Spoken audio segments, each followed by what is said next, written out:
last exam I've given was on 19th of January. I Okay. scored 650 on that. Like my first attempt was 25th October. It was 590. Second was 650. I wanted to be directly accountable to someone and more responsible towards the whole journey by like speaking to someone regularly, because that is what I've realized from my past two attempts, that just rushing towards the end and trying to get things sorted is not helping. And I know that you have been saying that all along, but I think accountability this time could help me a bit more. I just wanted to make sure that I was doing it with the right approach. And like there were quite a few times that like when I was doing things the second time, I had taken a different approach where like I had spoken to Swapnil. He had guided me quite well, and that was there. But then in the second time, it was more about the timing that didn't help, and like it was a bit more crunched, and I had to give the exam before the deadline. I think strategizing, I've understood the importance of it. I think the accountability is huge, Rishikesh. I mean, there are a lot of things that kind of get in the way, and having somebody to whom you can report and just give a progress update, even if in case you don't have any questions as such, I think can Yeah. definitely help you to make sure you stick with it.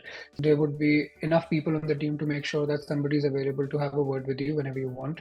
Focus edition is different than the classic version in that there are exclusions here, right? There's no inclusion here, so you just have to ignore a few things and not really study anything new as such. But as far as data insights is concerned, a lot of people are confused about it, and that is nothing but a combination of data sufficiency and integrated reasoning, something that you already had to study for in the past anyway. Took the classic version, and then they took the focus edition in a space of around 20-25 days, and nothing in terms of content really changed for them. A little bit of strategy is essentially what they had to tweak in terms of timing, and they were able to excel in the focus edition, although they couldn't really perform very well in the classic version. And Tarun actually had a very similar story as yours. So he basically took the exam. He joined me around 3 years back first, and at that time he joined me after having taken one attempt on his own. So the next attempt that he took with me was around, I think, a 680 or something. I don't remember the exact score, but it wasn't a great score. So he got a 680 after he took coaching from me, and he was also feeling similar to what you were feeling, a little burnt out because he had prepared already in the past. Then he did those intensive classes, and he was just feeling a little burnt out.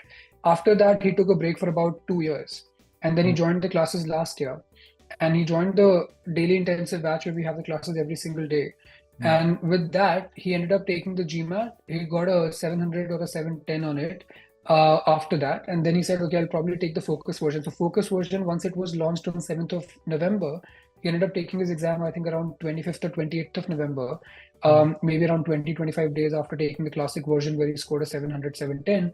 And then he was able to score a 705, which is a 99th percentile on the classic version. Which course you've opted for, whether it's like a self-paced course, whatever, daily intensive weekend course, and then you have a validity for reaching out to us for whatever questions and concerns you might have. 100%, I think you do get rusty. I mean, if you're out of touch with it for even a week or 2 weeks, it kind of makes sense to start with brushing up your basics at least. And it's with everyone. I mean, even after teaching for so long, if I'm off for a break for about 2 or 3 weeks, I also kind of feel a little rusty getting back to it. Making sure that you're focusing on the strategy aspect of it and not the brute force aspect of it would go a long way in helping you to actually get to the next level. Because to get to a 99th percentile score, it is not something that you can get to just by practicing more questions.